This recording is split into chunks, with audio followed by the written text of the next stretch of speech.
Hello, my name is Angel Sunya. I used to work on DDC systems for processes in buildings. I would like to share with you my experiences, which I hope will help you in your daily work. For this purpose, I prepared 4 videos. The first one refers to heat exchangers. We will look at their static characteristic used in block diagrams. The next one presents a selection of valve characteristics in applications with heat exchangers. In the third one, we will walk through the control algorithm P, PI, PID and their use in processes. In the fourth video, we will look at the dynamic properties of heating, ventilation and air conditioning processes and their degree of difficulty. In this video, we will look at the following: processes with valves, optimal closed loop control, linearization in processes with heat exchangers, Y equal percentage valve. So we are interested in air conditioning, heating, and preparation of domestic hot water. In mentioned processes, components are designed for nominal power. We know that most of the time system is partially loaded, so we need to adapt power to current needs. And power is not controlled directly, but indirectly through temperature control. For this purpose, we use closed-loop temperature control system, like shown here, for the process of domestic hot water preparation. In this process, the current heat demands are determined by the secondary flow, which changes and affects on temperature and therefore acts as a disturbance. And the process of control goes in that way that controller measures the temperature and compare it with the reference value. And error goes to controller, which amplify the error, and with output voltage control the valve and therefore also the primary flow in the way that maintain the desired value of secondary temperature.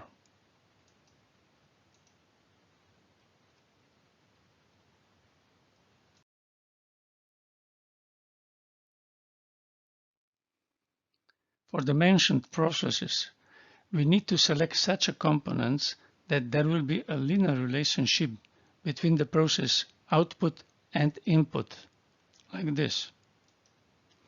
This is the only way that system will work optimal with the selected parameters, proportional band and interval time in the whole range. This optimal work means that there will be a short response time, small static and dynamic error. If we want to go a little bit deeper in our investigation, we must take a certain example of process like this one, process for sanitary hot water preparation, which has a certain properties. It has a very high dynamic of disturbance. It means very high dynamic of consumption and therefore high degree of control difficulty. And we saw in previous videos that there is a nonlinear relationship between secondary temperature and primary flow. So this nonlinearity must be compensated somehow, somewhere in the system. But now we are talking about the valve. So what kind of valve characteristics should be to compensate this non-linearity of the heat exchanger?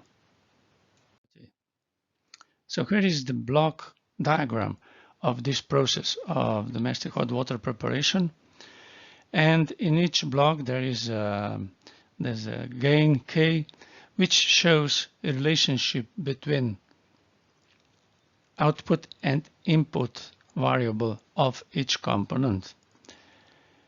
And now we can put the question what the well characteristic should be in order to linearize the whole system, because so far with the process is non-linear because of non-linearity of heat exchanger. And what are the possible characteristics of wells? Linear characteristic, equal percentage characteristic, and split characteristic. And let us have a step by step how the closed loop control works.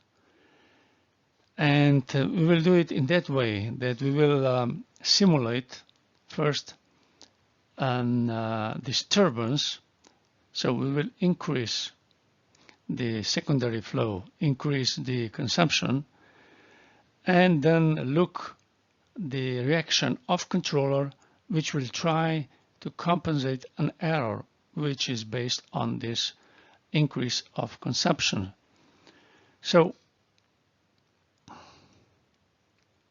let us first increase the consumption, which means the flow on secondary side, pardon. And then see what does it happen. The temperature falls for 4 degrees. And if we take in consideration this formula below, then we see that this flow increased for 11%.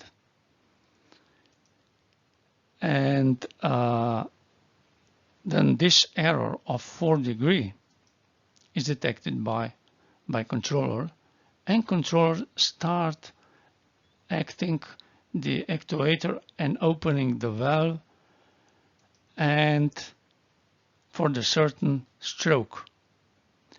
And this will cause, of course, the increase of primary flow also for 11%, which comes from the same formula.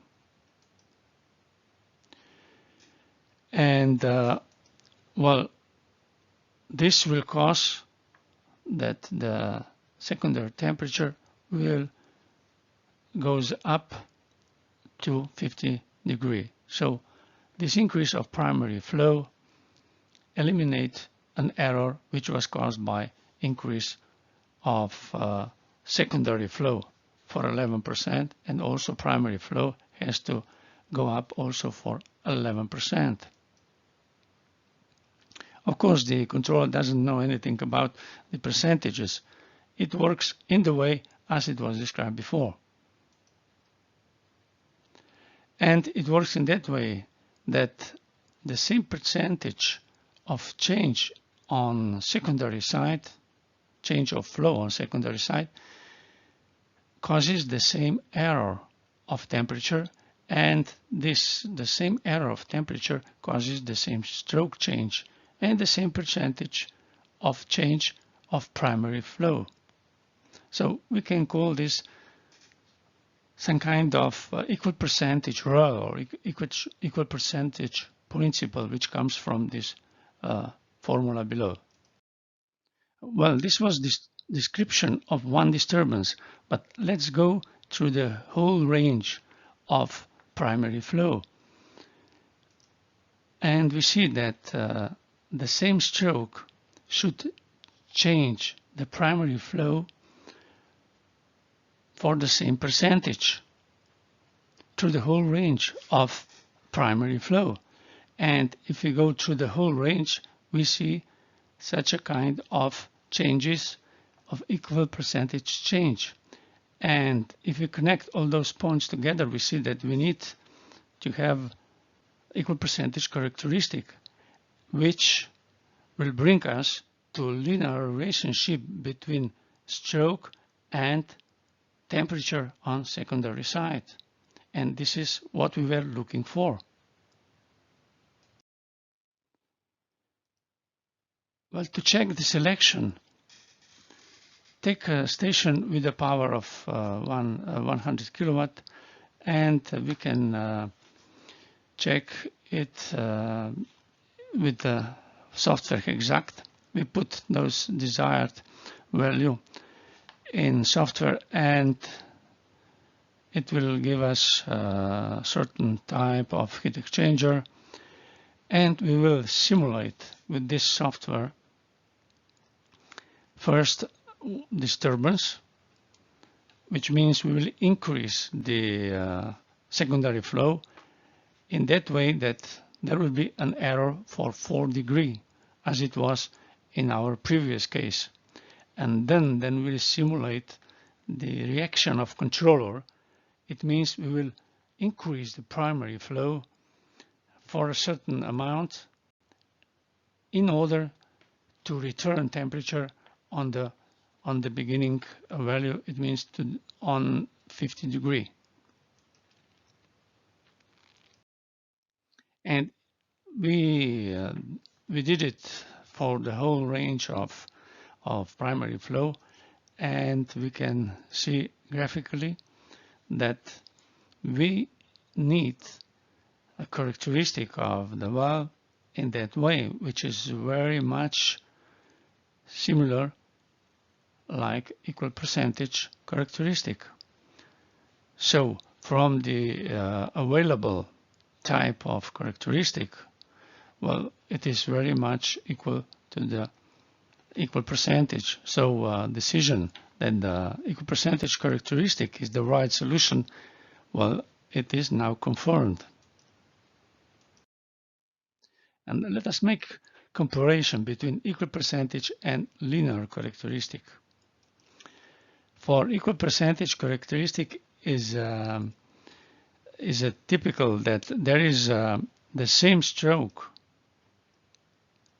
causes the same change of flow in percentage. In liter per hours, of course, is difference. It is increasing. But when we are talking about linear characteristic, the same stroke means the same flow in liters per hour, but in percentage, the flow decreases. As we see at the beginning, when we have low flows, there is about 20% change for the same stroke, but at the end, in the higher powers, there is only 3% change of flow. It means that linear characteristic has too large, too high change of flow with stroke at the beginning and the low flows, but too low changes on the end, on the higher value of power, which means that the control process is taking on very slowly on the end, on high powers, and it is very fast at the beginning at low flows, which means that there is dangers for system to become unstable. And here we have a linear block diagram of the system, and we can see that there is a linear relationship between temperature and stroke of valve. In this way, we achieve that the parameter of controller, proportional band, and integral time will be optimal in the entire operating range. Thank you for watching, and I am looking forward to meet you in next video. Bye.